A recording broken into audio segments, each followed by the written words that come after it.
Well, anybody in the golf business or golf world doesn't need an introduction to this man, but J.D. Turner, the former director of golf at Des Moines Golf and Country Club, five-time Iowa Open champion, and one of the original top 50 teachers in the world according to Golf Magazine, and a lifelong fan of links golf and the British Open. Mr. Turner, how are you doing tonight? Hi, Judd.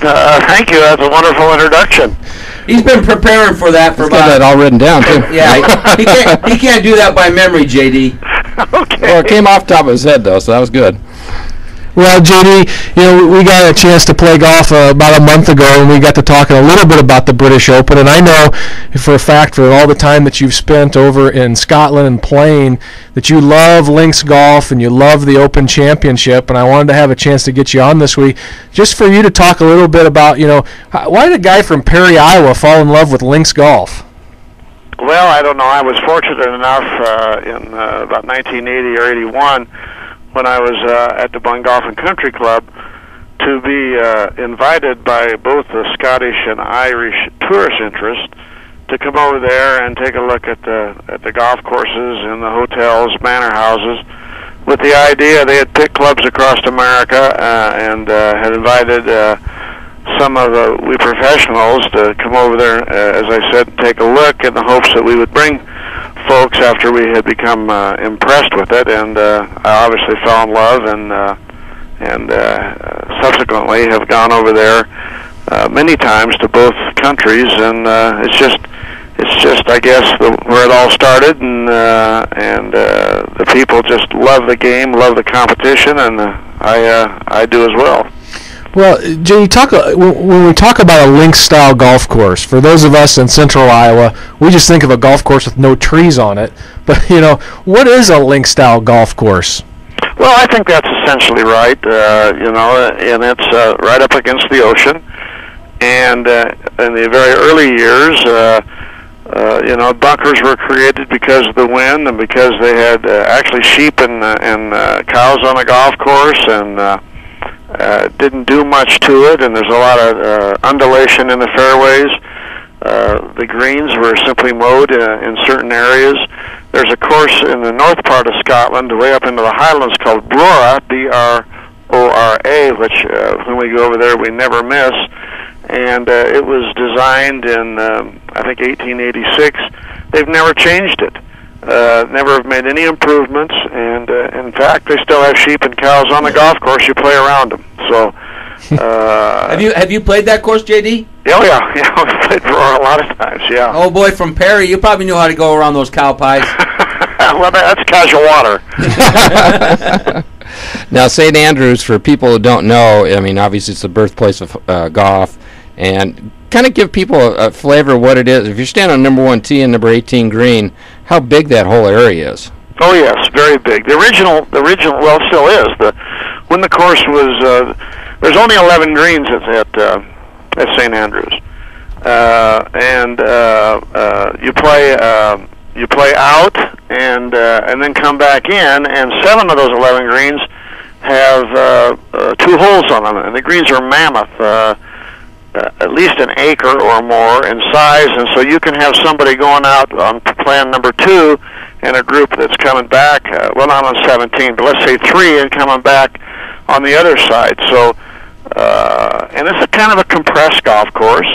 It goes out into a peninsula, and there's water on all sides, and it's you stand on number 1, you've got the Swilcan burn out there, and you have to lay up and then pitch across it, and then coming back home, you drive across it, and of course you can almost drive the 18th hole, and it runs along a road there where there's a bunch of hotels, and then the old clubhouse, the Royal and Ancient, is right behind the first tee. So there's a lot of flavor, a lot of history. Well, JD, I think we would be kicking ourselves if we didn't at least ask you one question instruction-wise, and obviously on the radio it's awfully difficult to do any golf instruction, but with the British Open coming up this week, we know that weather conditions are always going to play a part in whoever wins.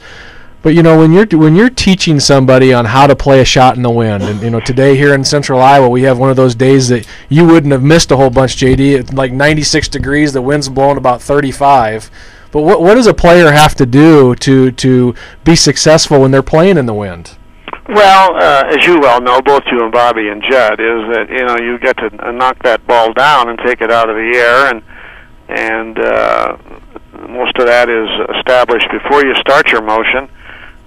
Place the ball closer to the back foot, certainly in the center of the stance, and maybe even a bit more than that towards the back foot. Set your weight, your body weight, a little bit on the front foot, and make sure your hands are forward of the ball, and then you just try to kind of take abbreviated backswing and make sure that the club gets de-lofted. You're taking some of the loft out of there. You don't have to follow through very far, and it's kind of back towards your hip and your hips, and then same on the forward swing. So you set the shot up in the pre-swing and in the setup, and then let it go. You've got to take the ball up out of the air, and there's more run golf over there. A lot of run on the fairways, and most of them don't have any sprinkling systems. They get their moisture from nature, and so you can have hard, fast fairways, and you have to be able to play that. When the wind's blowing, you keep the ball closer to the ground. We're talking to J.D. Turner here on the tee on the Iowa Sports Connection radio network. We're also broadcasting on WHO TV 13.2 in Mediacom channel 113 and 246 for our statewide listeners that have Mediacom. J.D., why don't you tell them about your television show and how they can watch it on Mediacom? Well, Mediacom, of course, has a channel 22, which is more or less a mini ESPN, and they carry a lot of sports activity on there. High school football, car races, kind of covers the gamut, and we've been fortunate over a long period of time, about 25 years now, to have an instructional show, and as long as we can continue to have a sponsor now and then, we're going to try to continue to do it.